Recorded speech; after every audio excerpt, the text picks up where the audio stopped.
You remember the Renegade Dance. It was a challenge created by this young black girl named Jalea Harmon. It got popular on Instagram and TikTok. From that dance, another creator named Charlie D'Amelio did that dance and got very, very popular on TikTok. To no fault of her own, she started receiving brand deals, endorsement opportunities, and Jalea didn't really get a lot of those opportunities. And what I was explaining to creators and users is that platforms like Instagram and TikTok want to have very famous white creators. It has nothing to do with Charlie D'Amelio against Jalea Harmon. That's not it, because all these platforms are the same. You do the challenge, I do the challenge. You do the dance, I do the dance. It's a collective group fun thing. But what works on platforms like TikTok and Instagram are large amounts of viewers. And so the ability for someone like Charlie D'Amelio to bring millions and millions and hundreds of millions of views because she is white gives more real estate for TikTok and Instagram to run advertising in between, leaving Jalea in the dust to not really get the brand opportunities that most people get. I saw the other day that I think Jalea Harmon just went to college. She stopped trying to pursue the content creator space. Meanwhile, Charlie D'Amelio is worth tens of millions of dollars. Everybody want to be a nigga, but nobody want to be a nigga. How about that question?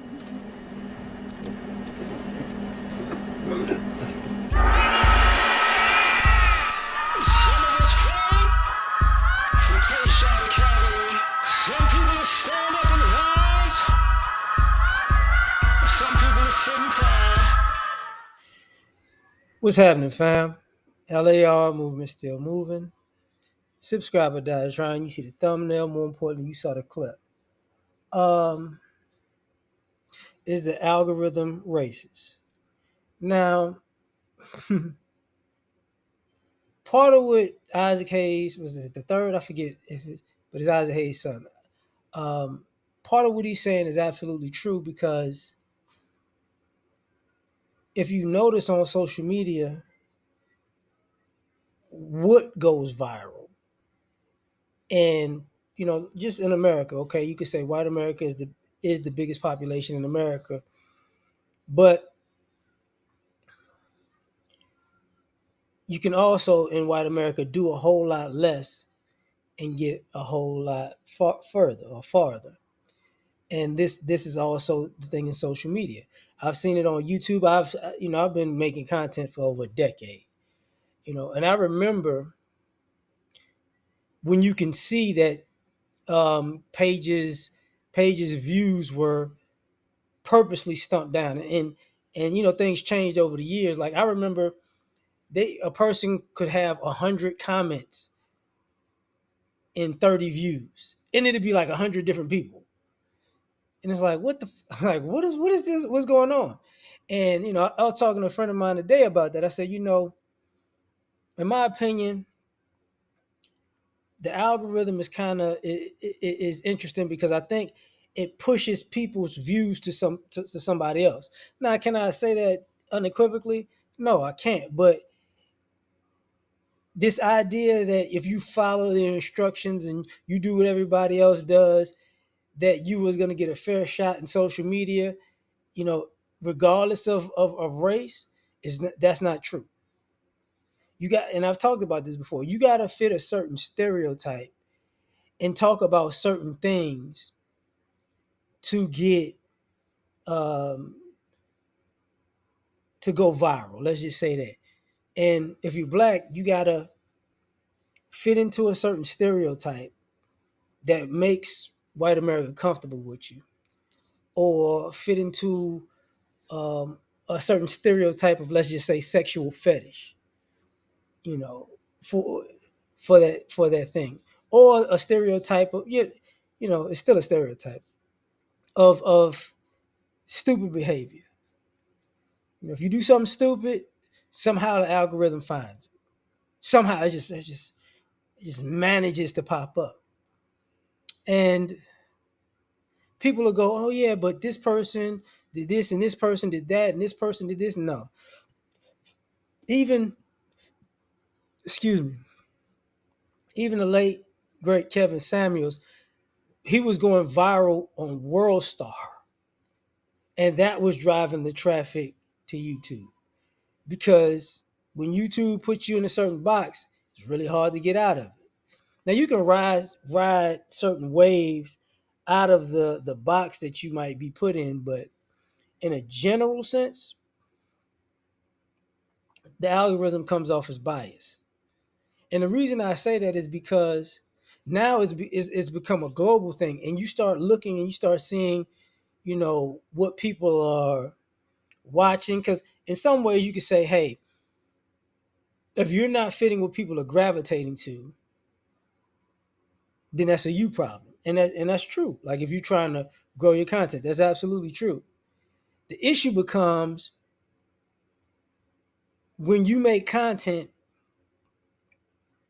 and smaller and bigger content creators remake that same content and it goes viral for the smaller one and the bigger one.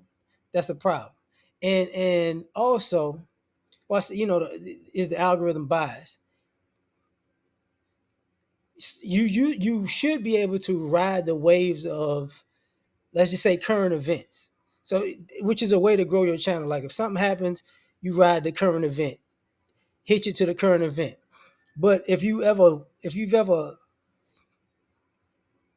been on social media, um, if you look like me and you tag current events, you might not show up on the current events pages.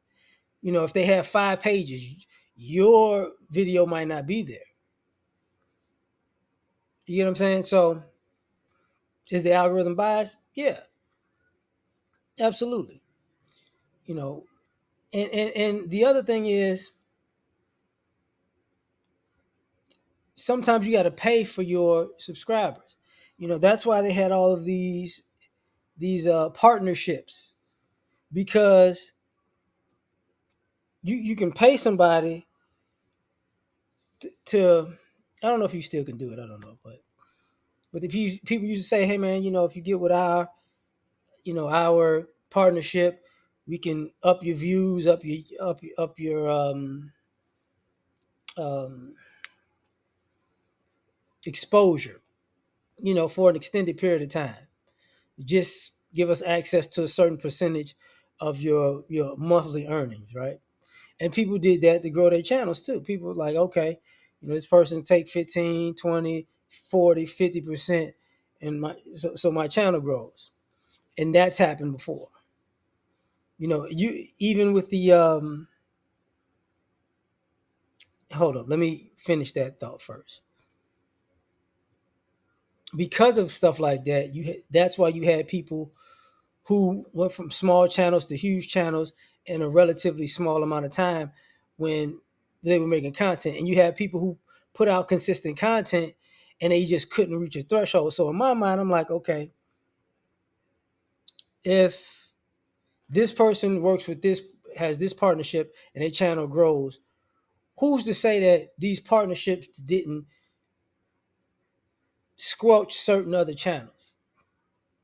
Remember, I remember, and you see it across the board now that people feel like if you're at a certain level in YouTube, you feel like your views have been suppressed.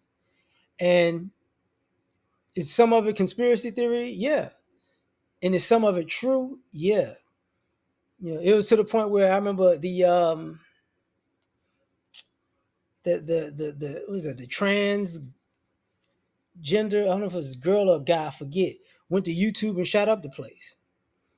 But I say that to say, at this near not at the same time, in that same time period, there was a brother that was in the Black Manosphere space that went to talk to those people, see what was going on with the channels, because people could get 50, 60, 100,000 subscribers, and then all of a sudden it just go left. It just go completely left, and it's like the channel dies, and they're like, how? And this was before quote unquote cancel culture. So, and then you would see other people's channels just explode, and that became a problem. Sorry, I'm looking at something. That became a problem, and it's a problem to this day. To this day. But the other thing you know, it's no nice way to talk about this. Uh, some of hmm, one of the reasons people think that it's bias is because of grifters. Because people can grift off of other people's content and grow, and the people that they're grifting off of don't. You get what I'm saying? And it doesn't make sense. So it's like, wait a minute. So you mean to tell me this person has grown to grown significantly in the last 6 months to a year, saying somebody else's content, but the person that makes that content hasn't grown at all. And part of it, when people look at it, it's like, oh, who's making all the money, you know? And it's changed over years. Don't get it twisted, because you remember PewDiePie was the biggest, and then he had the issue. He went all racist, and as now it's Mr. Beast. But then you have a bunch of streamers in the middle, and people are like, well, Kai Cenat and I Show Speed, and I get like Jake and Logan Paul. They're huge, and they expanded in the other directions. But the vast majority of the content they make, um, is really fluff. I say that. So, and you started wondering, like, okay, so where's the adult material at on YouTube? And then when you get to the adult section, you got it's in a political framework, so you gotta have certain views: extreme right, extreme left, right? Just like back in the day, YouTube had a thing for, how can I say this, for the gay community. So if you was a guy in a dress, guy wearing makeup, it helped your channel. If you was a girl, you know, it helped your channel. And it had the racism thing. If you were on the racist stuff, it helped your channel. If you was calling out racism, it helped your channel. But also, I've learned the algorithm is seasonal. Like, because let's just say Trump is in office, and there's more conservatism. So conservative channels are gonna grow. Now, when he's out of office, if the next president becomes liberal, that section is gonna grow, and the other section is gonna drop. But they don't drop much, because it's like a pendulum swinging. Politics always keeps an adversary there. But part of what Isaac Hayes was talking about, where it's weird that it's more difficult to make money, and one of the reasons is people go, well, there are black people that make money. There are, but usually what winds up happening is they were at the forefront of something. They didn't just pop up out of nowhere. Like Marcus Brownlee, he was at the technology thing. He kind of did it on a whim, and it worked, and it expanded. Um, the workout material. CT Fletcher exploded, and that whole crew and people extended for that crew, and the whole workout genre exploded. Um, but I can't think of people who just pop up and just, I saw a certain person's video and I just duplicated it, and now, I'm worth millions of dollars, and the person that created it, nothing. You get what I'm saying? That's not that's predominantly a white thing, you know. And that's why I said it's biased, because at the end of the day, and it's true, white population is bigger, but at the same time, it's like, these numbers are a little bit off. They're off, like, because say if a person say, okay, white America is 60% of the population, cool. Black America is 13, cool. But what it looks like in practical application a lot of times is 60% of the population gets 80% of the views, and 13% of the population gets 5% of the views. So it looks biased because it's like, oh, okay. And the bigger group can grift off the smaller group and nobody says anything. So that's why for some people content creation is like, whatever, because it's a boom or bust industry, you know, and it's more boom the whiter you are, it's more bust the blacker you are. So that's all. Tell me what you think. Like, share, subscribe. Catch you on the next one. Peace.